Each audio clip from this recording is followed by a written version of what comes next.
community energy. Quote here, it's an activity of a community of people joining together to find and enable solutions around carbon reduction, whether that's energy efficiency, so making sure our homes are better insulated, or whether it's looking at low carbon energy, getting solar panels on roofs, wind turbines in fields, etc. I love this photo. This is the history of the cooperatives. Has anybody ever heard of the Rochdale Pioneers? Yeah.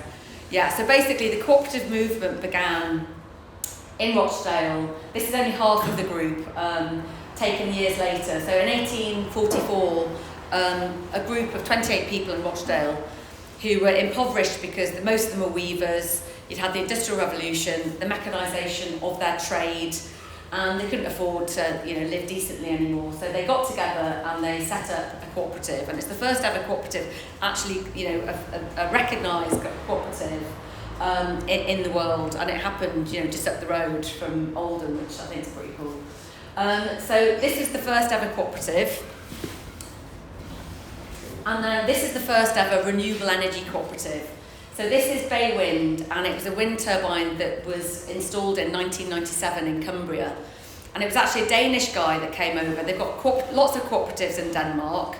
We had lots of cooperatives, and they've kind of dwindled a bit. Over in Denmark, they're everywhere, and especially energy cooperatives. So he came to Cumbria and he said to some residents, well, why don't you own your own wind turbine? You've got companies owning wind turbines, why don't you own your wind turbine? So he helped set up Bay Wind, and a company called Energy for All was formed. And this was the first ever wind turbine. But Energy for All have gone on, and from 1997, they've helped other communities set up cooperatives to develop their own renewable energy projects. So this is live on their website at the moment. This is in Scotland. They've got a share offer open at the moment for another new clean energy project that's cooperatively owned. And this is their kind of tree of growth from 1996, all the way up to 2021. I think they've got 27 projects, all owned separately by individual communities, and Energy for All is kind of the mothership. So all these cooperatives own Energy for All. So one of their cooperatives is Edinburgh Community Solar Cooperative. I just thought I'd show you this one because obviously solar can go on roofs anywhere. Obviously Oldham's got lots of roofs. Is this something that could be thought about in Oldham? So basically getting lots of solar on roofs but owned by cooperative with benefit going back to the community. So community energy has kind of grown from 1997 in Cumbria, that first ever wind turbine, and this is how much community energy we've got going on in the northwest. So we've actually got 29 groups now. There's 17 megawatts of community owned generation, which is quite a lot, and £120,000 spent locally from those community benefit funds that those cooperatives deliver. My role is to support these groups, but also any new groups that want to look at these projects. This was from a report that Electricity North West did, so it just shows you where all the community groups are. I know you've got Oldham Community Power. Have you heard of them before? They've got solar on, I think, 3 schools and a community centre. I'm a member of Greater Manchester Community Renewables. We've got solar on 8 schools and a community building. We've got Sandworth Hydro, there's another hydro up in Worley. So there's lots of great examples of different types of projects in the Northwest. And I think what's key about community energy is the sharing of this knowledge and how we do things. So the basis for community energy, I've talked a lot about cooperatives. So each new project that we start with, we help the community set up a community benefit society. And a community benefit society, it's a registered society, and it's really unique in that you can ask people to buy shares in that community benefit society. So basically you have members. Now you can become a member by paying £1 and not owning shares, or you could become a member and buy shares, but you have the same voting rights. So it's really, really democratic. You basically have £1, you have the same voting rights as somebody who's got however many shares. So these investor members that will, members and investors, will invest into the Community Benefit Society. and then they will build what they want to build, whether that is solar on multiple buildings, solar on one school, big school, or wind turbine, whatever that project might be. The investors and the members will raise the money and they'll build the project. Now the thing is with the Community Benefit Society is asset locked. So it means that nobody can come along and sell that Community Benefit Society and those wind turbines or whatever it might be to a developer or somebody else. It has to be remaining in the benefit of that community. It's also not for profit, so any surplus goes into a community benefit fund, which is here. So that will support further community projects. And that might be, you might do, lots of projects will set up a grant system. So for example, there's a hydro project outside Lancaster and they have a community benefit fund. And there's also the Stockport Hydro, they have a community fund and people within their community can apply to that fund for grants. And that might be the local school want to do something, create a woodland. It could be that the local football team wants some new strips or the local scout group wants new uniforms. So it's basically up to that community to decide how they spend that money. So it's a really big asset for a local community to have this community benefit fund. The people who have invested in the project will get a return on their investment. So they'll get a little bit of interest. Usually it's about 3%. So it's not a huge amount, although actually compared to what you might get in a savings account in the bank these days, it's actually quite reasonable. The other thing as well is the shares that people buy in a community benefit society, you can't transfer them, you can't sell them on, but you can inherit them. So if somebody wants to buy shares in a project, they can put them in their will and then somebody else can inherit them and they don't have to pay inheritance tax. So a couple of the projects I'm working on, we're looking at shareholders not really looking at a return on investment because some of the projects are quite marginal and don't really have surplus for interest payments. But we're saying to them, think of it as a green legacy investment, so it's going to your grandchild. So that's kind of the cooperative structure that I'd say 100% of all community projects are based on this structure. It's well defined. There's lots of experience of it working really well. So community wealth building. So I've said quite a lot about the Community Benefit Society, not for profit. Any profits go into the Community Benefit Fund. I've said it's asset locked. And also one of the points is when you think that everybody, the average per household in the UK for energy spend is £2,000 per year. So when you kind of scale that up and you think about all the people in Oldham, how much they spend on energy, that's £500 million. And that's money that's going out of the local economy because you're buying from Shell or British Gas or E.ON, whoever. Most of our energy is bought from people beyond our area. But if we can generate our own energy, electricity, and we can buy that or sell that electricity in our local community, then that money is staying local and it's going back into the community benefit fund, it's local revenue, and it's helping to build community wealth as well. So yeah, I've put that one in as well. If we all had local generation in Greater Manchester, we'd spend 5.6 billion, but that would stay in our local economy. So it's a huge, you think about how much money that is, it's kind of mind-blowing, isn't it, really? So I always kind of say, why community energy? Because people say, well, can't we let a developer just build this project? But community energy, not only is the community wealth building, the whole sector of community energy is all about collaboration. The backbone of community energy is collaboration and trying to all achieve the same objective as fast as we can, but cooperating with each other. So I'll phone up someone who I know in the southeast from Community Energy South and I'll say, what are you doing about this particular issue? And they'll say, I'll send you some information about that. So there's a real kind of sharing community of like how we do things. If you have, you hit a hurdle around planning, for example, you email another project and say, what did you do about that? And they go, right, here's a list of what we did. Here's a list of questions you should ask. So no one is starting a project on their own because they're building on this kind of this wealth of experience that other people have had and done. So there's a real kind of helping hand. And in fact, I was in a meeting yesterday and someone from Limb Community Energy, which is just in Warrington, and they were saying, anybody wants any help setting up a community benefit society? We received help from More Renewables, which is in Lancaster. We'd be more than happy to help you set up your community benefit society and share our paperwork and our articles of association. So there's a real kind of collaborative spirit within community energy, which is great. So why community energy? I mean, I've said before about policy, top down. You know, that there aren't big solutions to climate change. You know, people kind of go, oh, hydrogen's going to save us or whatever. The fact is there's no one big solution, lots of small solutions, and community energy is a big part of those lots of small solutions.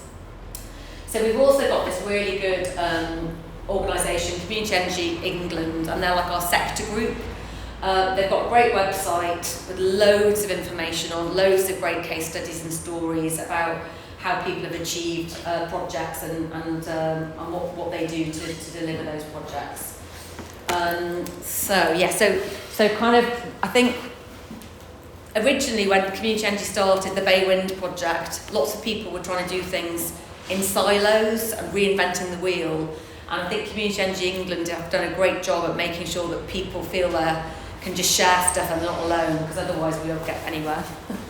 So the how of community energy, I mean, I've just said this, you know, use the knowledge, share ideas and methods from other community groups, and also look to see what others are doing. And I'm going to look at some case studies in a bit now, but yeah, don't reinvent the wheel. It's like, who's doing what where? How are you working that through? What problems do you have in your community? I mean, Lorenz was saying about Plymouth. Was it you, Lorenz, saying about Plymouth? Or no, Anika was saying about Plymouth. Yeah. And what they're doing, and they started in 2014 with the Community Energy Group, and that Community Energy Group is influencing policy now on transport and looking at different solutions. So I always get really, just, if there's a few community groups where they're just always doing something new and exciting, and I always have a look on their website and I'm like, oh, that's great. So so the fund that I'm delivering across the Northwest, basically is to help communities to scope out projects, to seed those projects and then develop them and deliver them. So we've got up to £40,000 funding for feasibility work. So that's basically, you find an idea. I support this process all the way through. This is my background, renewable energy, so if you've got an idea, I will work with you to go, okay, well, let's have a look at this. What are the basic costs? What are the planning issues? Are there any showstoppers? And I'll work with you to decide whether we've got a project that we can work to an application to apply for funding. And I do lots of the kind of background work, doing application forms, helping people to do scopes of work, because I'm in a full-time role, you guys have got lives to live, and you'll squeeze this in around family commitments, whatever other commitments you have. So I try and take as much of that time resource off you as possible, so we can make sure we kind of have the momentum and keep things going. So we've got quite a lot of stage 1 projects in process, and the idea is that hopefully those projects will be feasible, and then we can move on to the development grant, which is £100,000. And that development grant is kind of to get a project to a point where we can look at raising investment. So I'd help groups set up a community benefit society, do planning applications, look at environmental studies, look at detailed design, and we pull consultants in to help do all this work as well. So it's a really good pot of funding for delivering projects. You set up the organisation before asking for feasibility studies?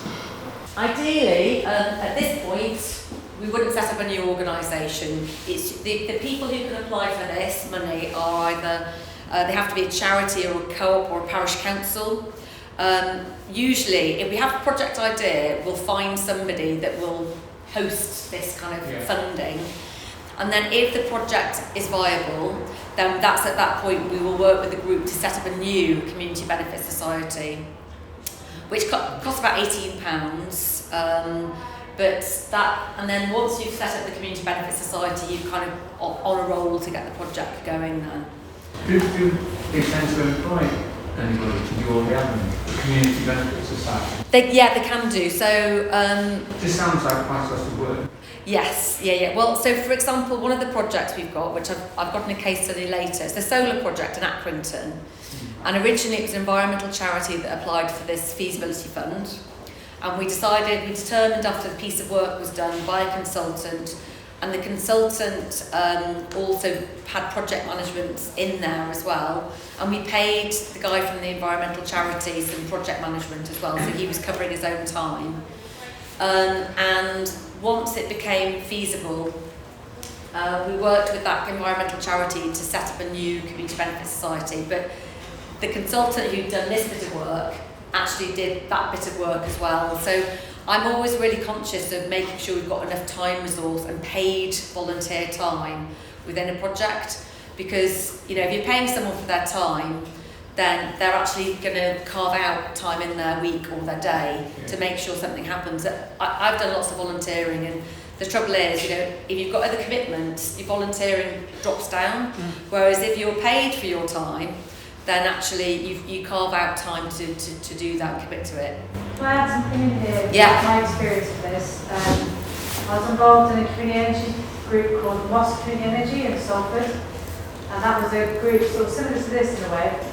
And they sort of got really excited about getting solar in the local area, did really loads of investigation looking at where they could get solar panels, which primary schools might be up for it.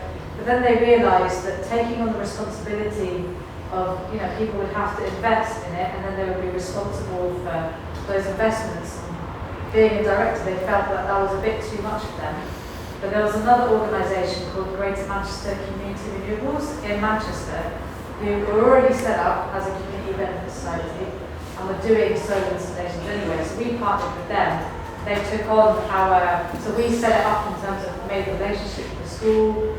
But then, so there are other ways of doing this. It can be quite intimidating in a way to take on a project like this. But there are lots of projects out there, like Oldham Community Power, already exists, already has done stuff like this. Very Manchester Community Renewable. So just want to introduce other ways of doing this, because I think it can be a bit of a big step. The Edinburgh Solar Co-op project earlier that I had the slide up there, so that's Energy for All, and they've done those 27 projects leading on from Bay Wind. And often I recommend that communities work with an organisation like them, so they will set it up for you, they will run it, they will administer the share issue, all that. All they want to do is work with the local community. So that's a really good way of partnering with an organisation that has done it 27 times before. So what I usually do is I'll work with a group to find out what are the best solutions, and if that's going to be the best solution, then we'd work with them. But yeah, Anika's totally right. It's got to be the resource has got to be there. And that's why we have project management fees within a project, to make sure we've got somebody that's paid to push a project forward. But also there's something about the responsibility of the directors of the community energy company have to be willing to... Yes, it's a big thing. I mean, you're a company director, Thousands of pounds worth of investment. Yes. People's money, isn't it? It can feel quite... And so there is training around that to support people, but also it's understandable that people don't want to do that. No, definitely. And in fact, with the solar project we're working on, the consultants are called Share Energy, and they're like a sister company of Energy for All, and we're paying them to do the whole of the community share raise. So they're doing all the administration around that. They're project managing. So Phil, who's from the Community Energy Group, obviously he's involved in all the meetings. He's got a total handle on what's going on in the project. But I don't want him to have that burden on him. So it's kind of pushed on to Share Energy, who that's what they do. So yeah, another fund that's available as well. So obviously the fund I delivers for rural areas. This one is for urban and rural areas as well, so it's Electricity North West, and it launches, I think, this Friday actually. So it's a £75,000 fund, and people can apply for up to £15,000 per application. So again, it's something that we can continue to talk to you about and work on if there's something you want to take forward. We're going to attend that so we get a sense of what we need in case any projects are moving forward from this. Yeah. Sorry, Kate, just to say another thing is today, hopefully we'll get through the afternoon, also workshop session is to not worry so much about the models and the vehicles and how to make it work, but it's still very much about diagnosing, the potential, what do you think is there that we could tap into, that could become a possible community energy project. And that's the first step we still need to take together. I mean, you're building that knowledge collectively with you. Yeah. And then the next step is to really think about, how do we make that happen on the journey. So also not to get too worried about it. Sounds great, but it's too complicated and, Yeah, no, absolutely. I suppose what's key is the fact that there's a process and there's a well-trodden path which lots of communities have done before. So it's really to highlight that these ideas that you will have can have a pathway to get you where you want to get to. But yeah, at the moment it's like that's what ideas are though. What do you envisage in your community? So I mean, this is Helen from Electricity North West who did the talk yesterday. She's delivering the Powering On Communities Fund, and these are some of the projects they were supporting last year. So really interesting projects. You've got a group buy project for solar panels, looking at how to get heat pumps into homes. This is electric vehicle charging points, energy local model. So that's a really interesting model where basically you have a local generator. So in this case, it's a hydro generator. You've got a hydro turbine generating lots of electricity up the road from a village. And they wanted to sell the electricity cheap to the people in the village, which is really hard to do because of licensing and all this kind of thing. But they've developed a model where the villagers can actually benefit from the low cost electricity that hydro turbine is generating. They've got kind of green ambassadors, so that's kind of community champions going and helping people with energy efficiency. Solar lighting for community shelters, how can we actually look at into little projects? I think that's a rural area. And then how do we engage youth, our young people onto this agenda? I mean, I think it's really, it's really hard for young people because they see climate change and it's going to be them living with the fallout from all this. And how do we empower them to help them to understand that they can make changes and be part of local action as well? So it's a really good suite of projects there. And then the projects that I'm working on with different communities, we've got, so Kirby Stephen, this is some new homes, affordable housing, and we're looking at how we can make sure that those are heated with low carbon technology. So some really good learning coming out of that one. Northern Roots, so that's in Oldham. So we've been working with Northern Roots. Big secret that though, Northern Roots, I don't tell you too much about it. Yes, I don't think they're kind of quite early stages, aren't they? But the plan is they're doing an eco-urban farm in Alexandria Park, and we've been looking to help them try and make their electricity low carbon. So we're going to go take this to planning, this quite small project, but yeah, that will basically give them low carbon electricity. We've got a couple of really big solar farms. So this is over in Warrington, Lynn, 6 megawatt solar farm. So that's about 30 acres of solar. It was originally a big developer, Good Energy, wanted to do this project. And then the government subsidies for renewable energy all disappeared and Good Energy pulled out the project. So the community had already put solar on their local primary schools, and they saw this project and they were like, okay, well, we'll take it on, which is obviously quite ambitious. And we're just about to give them some development grants for them to put in for planning. So they've done really well. It's a fantastic project. They want to actually supply electricity to the local high school as well. And I think overall, it would bring something like 2/3 of electricity needs of Lynn community from this solar farm. Again, this was another massive solar project, which was going to be a big commercial development. Subsidy went, commercial developers went, it's not profitable enough for us, and the community went, oh, well, we'll do it then. So again, we've given them funding to do a planning submission, which should be going in soon. This is a smaller project, 2 megawatts. It's 4 acres, so it's still massive. And to make this project work financially, because they just have to sell the electricity to the grid, you don't really get very much money for that electricity. So what we did is we talked to the local chemical factory. They've got a big chemical factory that's been there for 175 years. And they've agreed to buy the electricity. So we're literally going to run a cable from this solar farm to the chemical factory, and they're going to be using about 60% of that electricity that's generated, which means we get a much better price for the electricity, which means the community benefit fund is much bigger. So a really great project, and again, that's heading towards planning.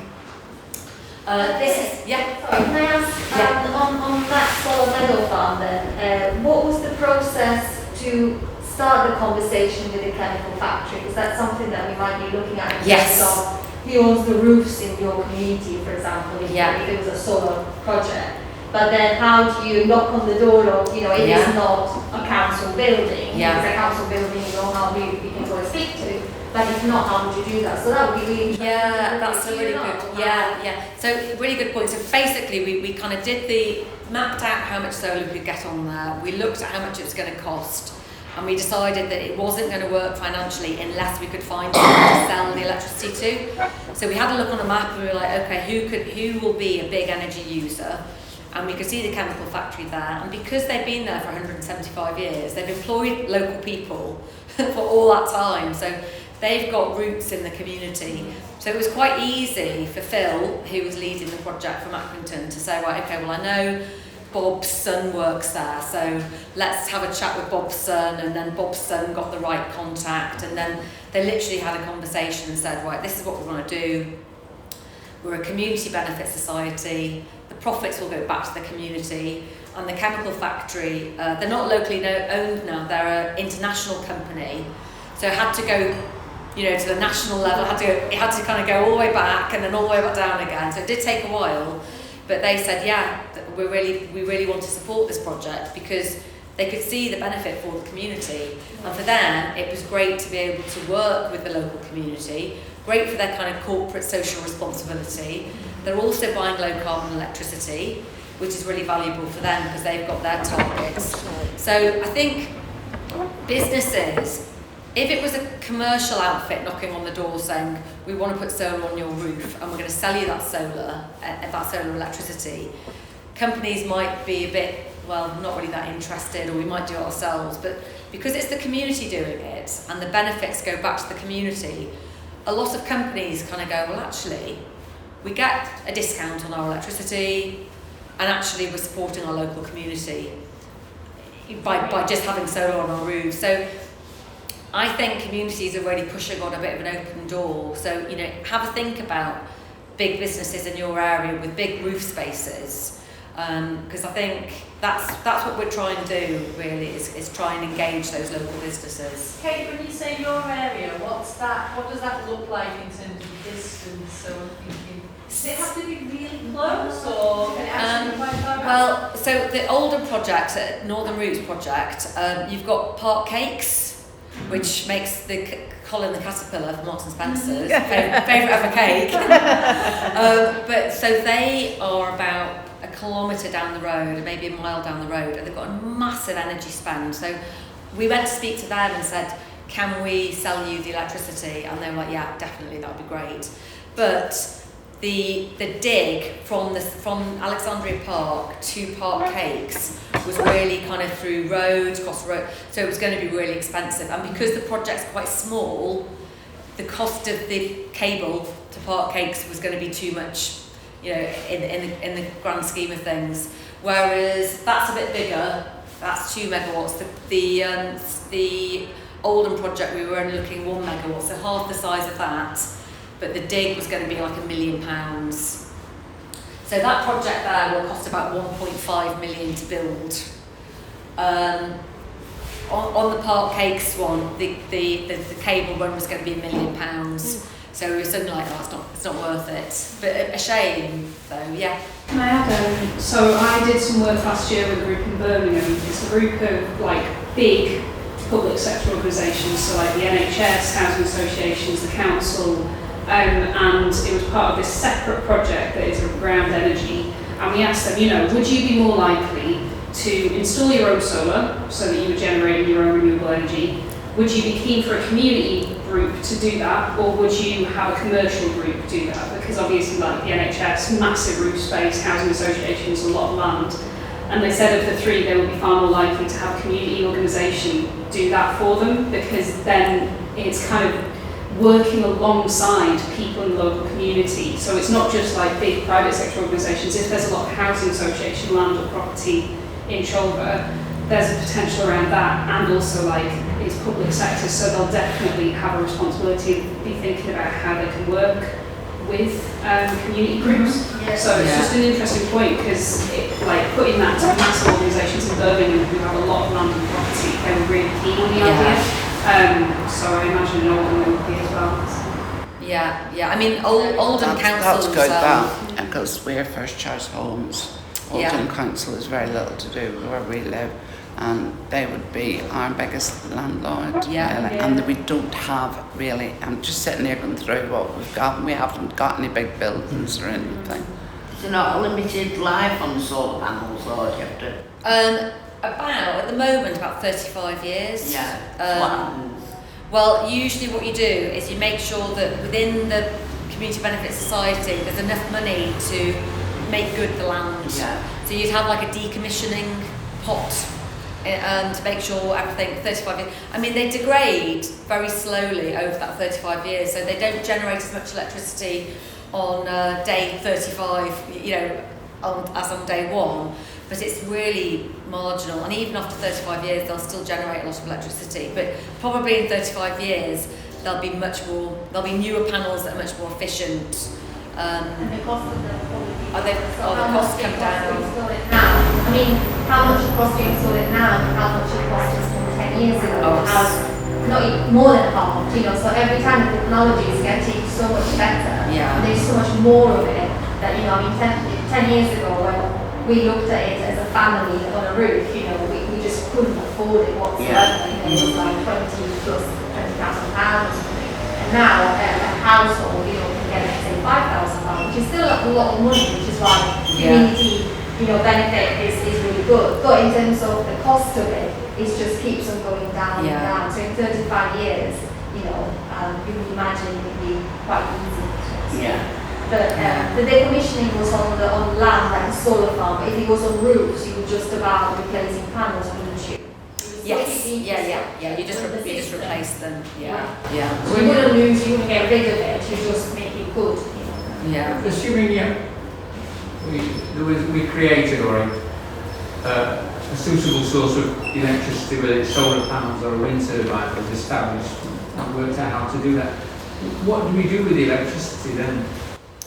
Well, it either, like this one, you sell it to someone nearby, Yeah. or There's no businesses that we can sell. you just sell it into the grid. That's what's the problem. Yeah, or I think on the other one, I mean, this isn't quite there yet, this energy local model, where the local people can actually buy the electricity from a wind turbine or hydro turbine.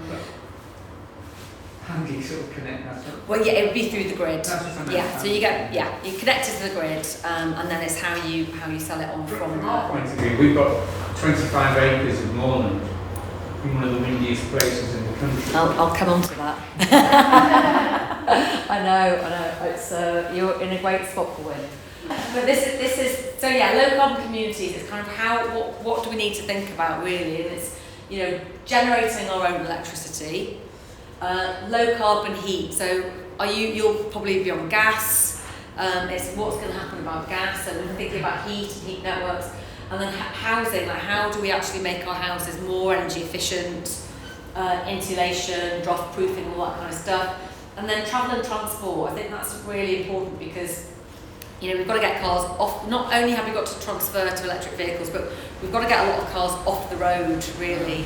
And how do we do that? You know, do we look at car clubs, electric vehicle car clubs? What about public transport? Public transport's just not fit for purpose as it stands at the moment. We should have a much better system that's low carbon. We shouldn't all be driving around on our own. So just a couple of case studies really. So I've mentioned Oldham Community Power. So they've managed to get, it's 5 schools and the Neon Hub. So they did that back in 2016, I think it was. So you've already had some community energy in Oldham. We couldn't do that in our community centre, because the roof's not strong enough. The came set everything up to do and had to take it away again. Yes, Well, that's a lot of primary schools, especially where they've been built in the 60s. They've got flat roofs. It's a bit of a minefield. So often communities want to start with schools because we've had children there, or we've got a lot to do with our local school. And often they're kind of the worst buildings to do because they're owned by a local authority, and it's been it's a nightmare trying to get them to go through the legal team, through a roof lease. Then the roof might not be great structure, so sometimes it's easier working with a building owner where it's a nice big roof. There might be commercial, but it's an easier roof to look at. But I think Centre for Sustainable Energy have already done some work on. I put the wrong one. It's like that shawl, isn't it? Looking at different amounts of solar, and it's a bit like the Edinburgh Solar Co-op model. It's like, can we think of Oldham Community Solar in the same way as Edinburgh Community Solar? So an idea around that. Currently, there's a bit like Edinburgh Solar Co-op. This group, Bath and West Community Energy, they've been going for a number of years now. They've got about 12. They've got loads of renewable energy going on, and they've got a web page where they're inviting businesses to send an expression of interest as to whether they want solar on their building. So I've just put this on here. It's a bit wordy, but if you go on the website and see what Bath and West are doing, it's all about that copy what other community groups are doing. So they basically got a web page. This is what's on the web page, and then they've got a SurveyMonkey link where an organisation can put in the name organisation and say, we're looking, so we'd like solar. Can you help us? So a really good example of a project there. This is a ground-mounted solar project, and they've actually got wind as well. So that's another co-op that was set up by Energy for All. So another great project. Okay, so 11:30, so maybe, I don't know how much longer. I've just had the 10. Right, that's not a great pick, that's not come out very well. But basically, when we look for solar sites, we don't want to put it on really good agricultural land. We want to look at grade 4 or grade 5, where it's probably a bit rough grazing and pretty poor land. So as you can see, the yellow and the pink, there's lots of yellow and the pink around Oldham. So there's lots of potential sites for solar in Oldham. So think of brownfield sites, think about sites that are alongside railway tracks, think of sites that aren't good for kind of amenity land. Oh yeah, there you go, put it there. Brownfield sites where sheep grazing, rough grazing, actually sheep can graze underneath solar panels. Who are your local landowners? Are they interested in renting fields? You actually get about £600 per acre per annum to rent out to solar. You get about £150 for sheep.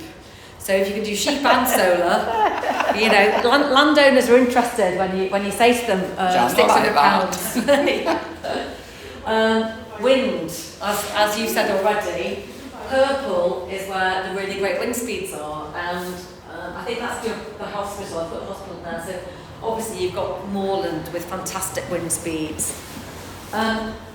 Community wind. This is a project in Wales. I love this project. It started back in 1998 because they wanted to put an open cast mine, and the community went, no, we don't want an open cast mine. So they said, well, what else could we do? So they did huge amounts of engagement work. Basically 6,000 people were engaged in a range of ways in the debate. 300 visited wind farms on coaches. public meetings, interviews, open days, school events, leaflet drops. You know, that is what community engagement's about. It's about going to the local community and saying, what is it that you want? And in the end, we did a big referendum to say to the community, what do you want?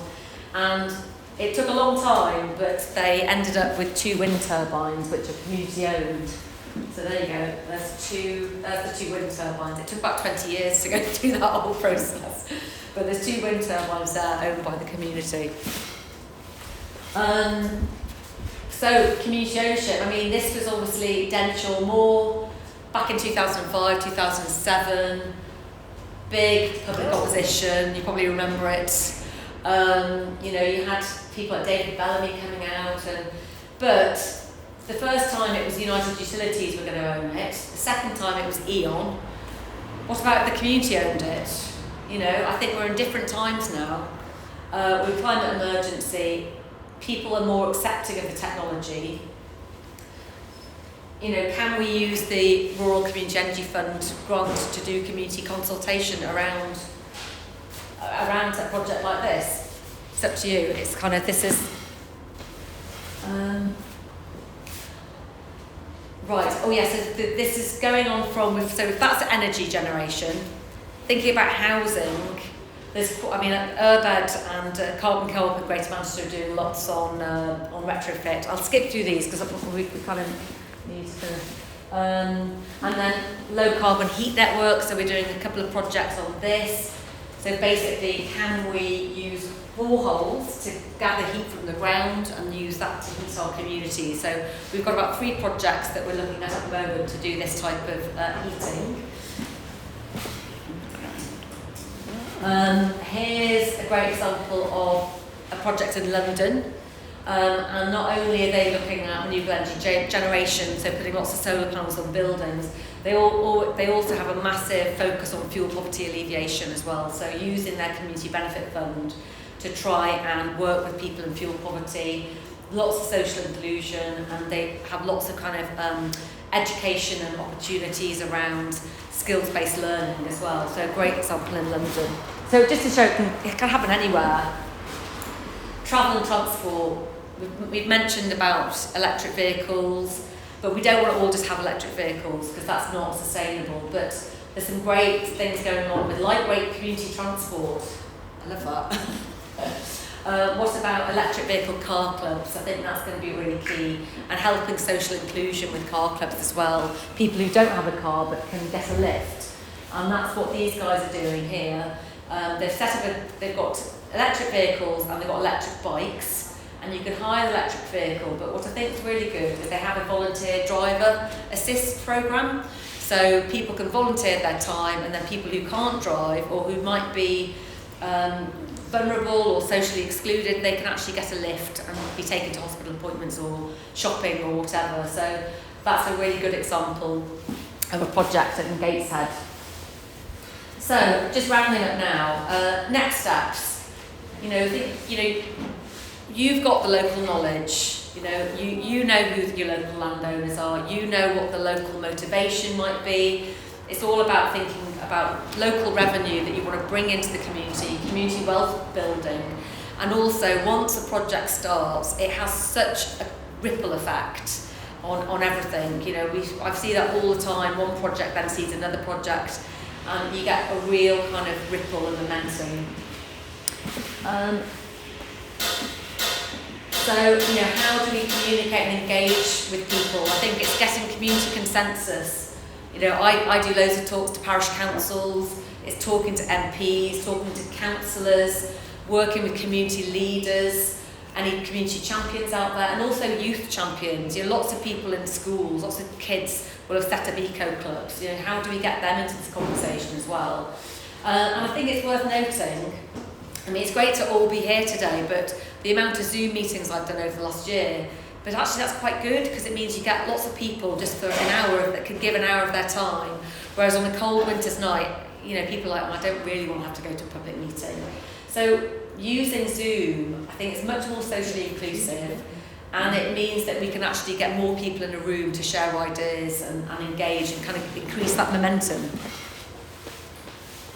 So yeah, in conclusion, community energy, I think it's so empowering and it's so engaging as well. But once a group have an idea around a project, it's so much easier to bring new people in because you've got something that they'll kind of be interested in and want to deliver.